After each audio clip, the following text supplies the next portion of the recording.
नमस्कार मैत्रिणींनो, आज इथे मी तुम्हाला उपवास भाजणीची छान अशी खुसखुशीत धपाटे बनवून दाखवणार आहे। त्यासाठी इथे मी 2 वाट्या उपवास भाजणी घेतलेली आहे। त्यानंतर अद्रक मिरचीचा ठेचा घेतलेला आहे, 2 उकडलेले बटाटे किसून घेतलेले आहे, नंतर काळी मिरी पावडर, चवीपुरतं मीठ आणि थोडंसं लाल तिखट घेतलेलं आहे। हे सर्व जिन्नस आपण व्यवस्थित एकजीव करणार आहोत आणि बटाट्याच्या ओलाव्यामध्येच आपण आधी हे पीठ चांगलं कालवून घेणार आहोत, भिजवून घेणार आहोत आणि नंतर यामध्ये आपण थोडं थोडं पाणी, दही किंवा दूध आपल्या आवडीनुसार जे आपल्याला आवडतं ते टाकून हे धपाटे छान भिजवू शकतात।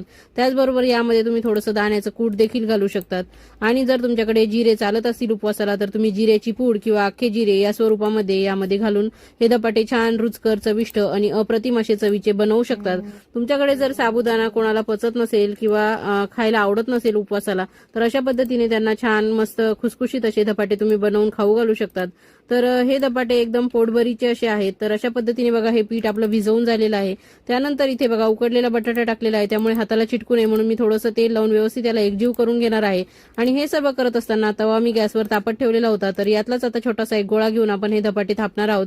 तर सुरुवातीला हे कोरडं आपलं उपवास भाजणीचं पीठ इथे टाकून घेतलेलं आहे ओट्यावर आणि यातलाच एक गोळा काढून थोडासा हातावरच मोठा करून घेणार आहे आणि ज्या पद्धतीने आपण भाकरी थापतो त्याच पद्धतीने हे धपाटे थापून घेणार आहे। जर तुम्हाला थापायला जमत नसतील तर लोटाण्याने हलक्या हलक्या हाताने याला लाटून घ्या आणि जर तुमच्या कडा जास्त फाटल्या वगैरे असतील किंवा फाटलेल्या चांगल्या दिसत नसतील, तुम्हाला आवडत नसतील तर डब्याच्या एखाद्या झाकणाने छान गोल आकारामध्ये हे धपाटे तुम्ही कट करून घ्या। मी अशाच पद्धतीने याला भाजून घेणार आहे आणि हे जे माझे थोडेफार काठ फाटलेले आहेत त्याला चांगलं व्यवस्थित मी जोडून घेणार आहे। तर पातळ असे हे धपाटे मी थापून घेतलेले आहे आणि तवा आपला छान गरम झालेला आहे, तर ते मी यावरती आता तव्यावर टाकून घेणार आहे आणि दोन्ही बाजूंनी छान खरपूस असं भाजून घेणार आहे। तर इथे बघा तव्यावर मी धपाटे टाकून घेतले, खालच्या बाजूनी छान शेकून निघाल्यानंतर याला आलटीपलटी करून घेतलेलं आहे।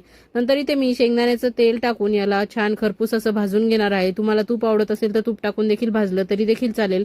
आणि इथे मी दोन्ही साईडनी शेंगदाण्याचं तेल लावून छान खरपूस खमंग असं हे धपाटं भाजून घेतलेलं आहे। हे तुम्ही दह्यासोबत, लिंबाच्या लोणच्या सोबत, त्याचबरोबर खोबऱ्याच्या ओल्या चटणी सोबत किंवा शेंगदाण्याच्या दह्यातल्या चटणी सोबत खाऊ शकता। तर अशा पद्धतीने मी इथे सर्व केलेलं आहे आणि इथे मी तोंडी लावण्यासाठी 2-3 मिरच्या देखील भाजलेल्या आहेत आणि मऊसूत असे छान धपाटे तयार करून झालेले आहेत। तर इथे मी तुम्हाला मोडून देखील दाखवते की छान असं याला पापुद्रा निघलेला आहे। तर नक्कीच माझ्या पद्धतीने तुम्ही ही रेसिपी ट्राय करा आणि केल्यानंतर कशी वाटली ते मला कमेंट करून सांगा। थँक्यू, धन्यवाद।